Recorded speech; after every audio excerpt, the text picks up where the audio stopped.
We are Group 13, and today we are going to present a paper which is Memory Cache GPU Scaling Up and Out Key Value Stores. The authors of this paper are Taylor, Mike, and Tom, and the paper is presented by Lijong Chen and Baden Delma. The overview of this paper will consist of the motivation, the design and main idea, which will further consist of a short background, an introduction on genome architecture, and details about memory cache GPU. And to close, we'll have the evaluation and the conclusion. Motivation behind this paper is a rather practical one. It involves data centers. For those that don't know, data centers contain large numbers of servers, memory, network hardware, non-volatile storage, and cooling that when put together can consume tens of megawatts. Reducing energy consumption is therefore a key concern for data center operators. Now, US data centers can use more than 90 billion kilowatt hours of electricity each year, and these data centers can use 416 terawatts just in 2016 alone. To put that into bigger scope, that is about 3% of total electricity used. This consumption every 4 years will actually double. Now, these data centers are also responsible for about 2% of total greenhouse gas emissions, which is around the same carbon footprint as the airline industry. The 416.2 terawatt hours of electricity the world's data centers used was significantly higher than even the UK's total consumption of about 320 terawatt hours. Now, the problem addressed in this paper involves the efficiency of data center computing. We need to maintain low latency, low cost, programmability, and the potential for workload consolidation. Now, how do we implement this? We need to implement and evaluate an end-to-end version of the memory cached, which is a distributed in-memory key value caching device, or service rather. Memory cache GPU on commodity GPU and Ethernet hardware. We need to develop a complete system, genome, that incorporates UDP network processing on the GPU in line with the application processing. Now, genome will provide a software layer that will provide efficient management of the GPU tasks and network traffic communication directly between the network interface and the GPU. Now, the following are related works and incremental solutions, FPGAs and the GPU net. First solution is the FPGAs. Other works have considered using them because of how well they accelerate memory cache. While the FPGA architecture enables high energy efficiency and high performance, the flexibility of the general purpose GPU architecture may outweigh some of the efficiency gains in the data center. While FPGAs can provide high levels of efficiency for a single application, the long reconfiguration times on current FPGAs may mitigate some of these benefits. This is at odds with improving efficiency through higher utilization by consolidating multiple workloads on a single server. So the two main issues with FPGAs are flexibility and long reconfiguration times. Now, GPUNet is the second solution. It's a networking layer and socket level API for GPU programs. Similar to GNOM, GPUNet actually aims to improve the support for applications requiring networking I/O and GPU accelerators. However, GPUNet is designed for InfiniBand hardware and is directed towards more traditional GPU applications, such as image processing and MapReduce. The current cost of InfiniBand hardware is a very large contributor to the restricted usage outside of HPC. But the GNOM will actually target commodity Ethernet hardware that's typically used in data centers and will evaluate a non-traditional GPU application called memory cache. Now we'll go into the design and main idea set forth by the authors of the paper, and we'll start off with the background, genome architecture, and end with the memory cached GPU. Now for the background, memory cached and the network interface architecture are the two more important ideas. Memory cache is a general purpose scale out in-memory caching system that's used in distributed database systems. They're used to improve performance by reducing the amount of traffic to back-end databases. Memory cache is actually used by many of the popular network services that we all use, such as YouTube, Twitter, Facebook, and Wikipedia. Memory cache can provide a simple key value store interface to modify and retrieve data from the hash table. The NIC architecture will connect to the host via a PCI bus. The NIC then will send an interrupt to the CPU for one or more pending RX packets. The NIC driver will then copy the packets to Linux socket buffers and returns the RX buffer back to the NIC. Optimizations such as direct NIC access may reduce memory copies by allowing applications to directly access the RX buffers. The GPU architecture. GPUs are throughput-oriented offload accelerators traditionally designed for graphics. The recent GPUs we know are capable of running non-graphics applications that are written in C-like languages such as CUDA, which is the language the author uses in his paper, and focuses on discrete NVIDIA GPUs connected to the host device through PCI bus. CUDA applications are typically composed of two parts, the host side and the device side. The host side will be responsible for initializing the GPU's environment and communicating with the GPU, while the device side, which executes one or more kernels. A CUDA kernel, furthermore, is a user-defined parallel section of code that runs on the GPU. Now, the contributions made by the authors in this paper make the following. The contributions made in this paper present Genome, which is a software system used for UDP network and application processing on GPUs, and evaluates the feasibility of achieving low latency 10 gigabit Ethernet line rate processing, all request sizes on commodity Ethernet and throughput-oriented design. The other contribution is the memory cache GPU, which is an accelerated key value store which leverages Genome to run efficiently on a GPU, and it compares memory cached GPU against prior memory cached implementations. Okay, so now I'm going to talk about the Genome software architecture. So first of all, I'm going to talk about request batching. And request batching in Genome is done per request type in order to reduce the control flow divergence among the GPU threads. And the paper finds that 512 requests per batch provides a good balance of throughput and latency. So the software architecture of Genome. Genome is composed of two main parts that work together to balance throughput and latency for network service on GPU. And the first part is Genome host, which is typically CPU. And it is responsible for interaction with the NIC and pre-post GPU data and task management. And the second one is Genome device, which is responsible for UDP packet and application processing. So the Genome host is required to provide task management and I/O support for the GPU because currently the GPUs cannot directly communicate with or receive interrupts from the NIC. And the host is composed of three software components. And the first one is Genome ND, which is an Intel network driver. And the second one is Genome KM, which is a Linux kernel module. And the third one is a user-level software framework, which is Genome User.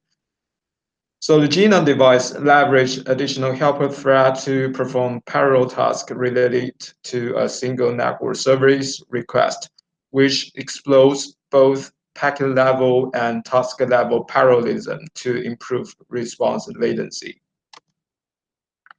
So now we can see that it is the graph of the Genome software architecture, and we can see in the first part of this graph that the RX packet actually goes directly to the GPU memory using the GPU direct. Using this method, we can reduce the RTT latency, and only the metadata will go to the CPU. And the lower portion of this graph is to illustrate the CUDA kernel for UDP packet and network service processing. Now I'm going to talk about memory cache GPU. So the data structure used by memory cache is both get and set request. And request include a hash table to store pointers to memory cache items. And we place the hash table containing keys and item pointers in GPU memory, and values remain in CPU memory. So the main get request operation on the GPU and all of the memory cache data structure accessed by get request are stored in GPU global memory. And the set command request requires spatial attention to ensure consistency between CPU and GPU data structure. um, so the set request first allocate the item data in the memory cache, the memory slab in CPU memory, and then update the GPU hash table. So why this ordering is important? This ordering ensures that the subsequent GET requests are guaranteed to find valid CPU item pointers in the CPU hash table. So I'm going to talk about hash table design. So the traditional baseline memory cache implements a dynamically sized hash table with hash chaining on collisions. So this hash table resolves collisions by dynamically allocating new entries. But this method is a poor fit for the GPUs for two main reasons. First of all, the dynamic memory allocation on current GPUs can significantly degrade performance. Secondly, hash chaining creates a non-deterministic number of elements to be searched between requests when collisions are high. So it can also degrade the efficiency. So to solve these issues, memory cache GPU implement a fixed size set associative hash table, and the authors did at a size of 16 ways. So the GPU concurrency control is also very important in this paper. Aside from updating the timestamps, GET requests do not modify the hash table entries. However, the set request will require exclusive access because they modify the entries. To solve this problem, we employ a multiple reader, single writer spin lock for each hash set using CUDA atomic compare and exchange. So we are going to cover the evaluation part of this paper. So first of all is the methodology of the experiments. So all of the experiments are run between a single memory cache server and the client directly connect using two Ethernet cables. And we can see that the main system configuration is presented in table 1. So the GPUs evaluated in this study are shown in table 2, and they all use CUDA. And so the first one is the high performance NVIDIA tester, and it is evaluating using GNUM, which support the GPU Direct. And the lower power NVIDIA is evaluating using non-GPU Direct. And the memory cache GPU was implemented from memory cache of this version and is configured as a 16-way set associated hash table. So here's kind of the evaluation of this paper. So first of all, we are going to talk about the throughput of the experiments. So the packet trace of 500 million requests with equal length keys at peak throughput and averaging over 3 runs. So the data presented in this table is more reliable. So we can see that a memory cache GPU is able to process packet near 10 gigabyte rate for any memory cache request size with server packet drop under 0.006% for GNOM software architecture. So then we are going to measure RTT latency. So the left graph is the mean of the RTT, and the right one is the 95 percentile of RTT for a test up with GNOM and NGD, and also Maxwell with NGD. So we can see that in either graph, the Tesla with the GNOM software architecture achieve a lower latency than NGD. So finally, we come to the energy efficiency graph. So we can see that the Tesla, which use the GNOM software architecture, and when the throughput comes by 13, uh, multiple by 13 times, the power increased by less than 35%, which leads to the steady increase in energy efficiency. So the conclusion of our presentation is that using GNOM software architecture, memory cache GPU is able to achieve 10 gigabit line rate processing at all request size and using only 16.1 mu joule and of 1.1 milliseconds on a high performance NVIDIA Tesla GPU. So we believe that future GPU-enabled systems, which are more tightly integrated with the network interface and less reliant on the CPU for I/O, will enable higher performance and lower energy per request. Overall, we demonstrate the potential to explore the efficient parallelism of GPUs for network-oriented data center service.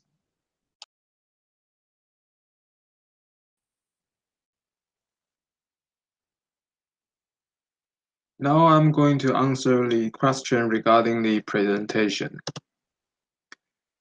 First of all, what is the problem addressed in this paper? And the problem is to achieve a more efficient data center computing. And is this an important problem? Yes, because data center can consume 3% of the total electricity in 2060, and this consumption will double every 4 years.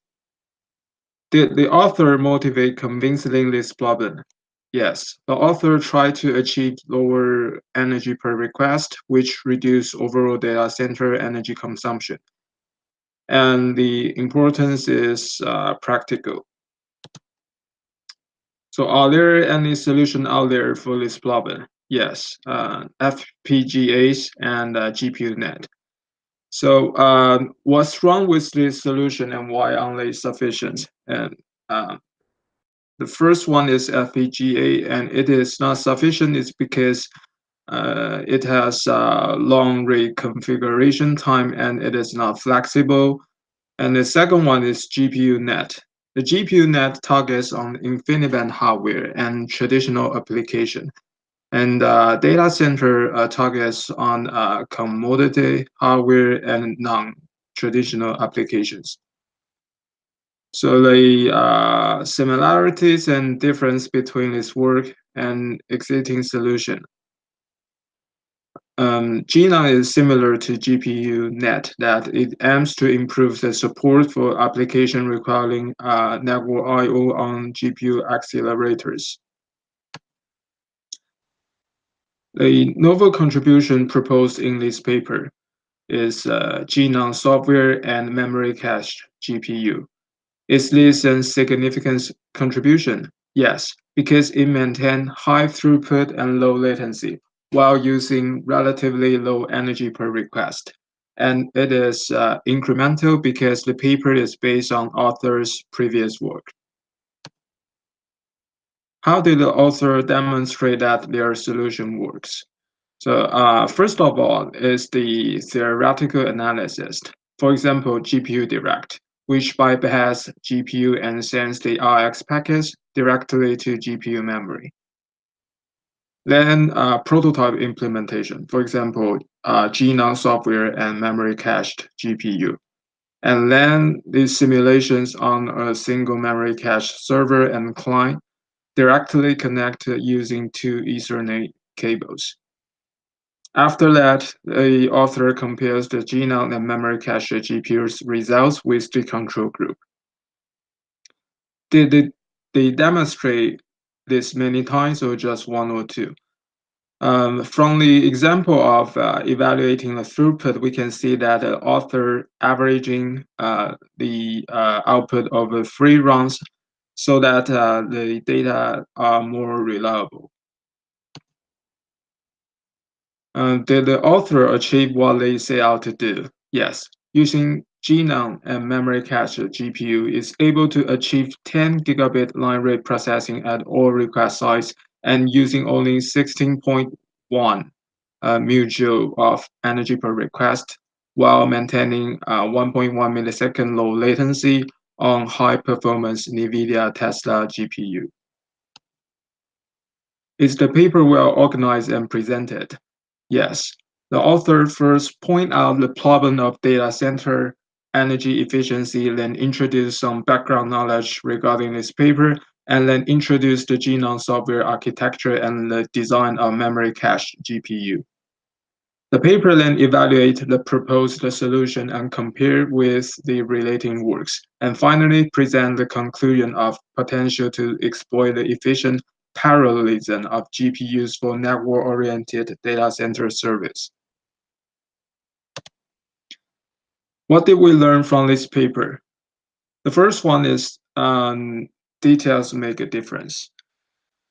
In memory cache the GPU, we talk about set request ordering is very important. And if the author did not think thoroughly before the implementation, it will cause some problem. For example, if the set request first update the GPU hash table, then allocate the item data in the CPU memory. Under this scenario, set request immediately followed by get request will cause error. And the second point that we have learned from this paper is that we need specific solution for specific problem. We have mentioned that the author modified the baseline memory cache implementation. Although the traditional baseline can resolve the problem of collision, however, the design is a poor fit for GPU architecture. So we cannot just copy others' successful solution without examine the detailed implementation of the design, because it might contradict with what we are going to achieve. In this paper, the traditional implementation of memory cache can degrade efficiency, and it is in contradiction with what we are going to achieve. So much for the presentation, and thank you all for your listening.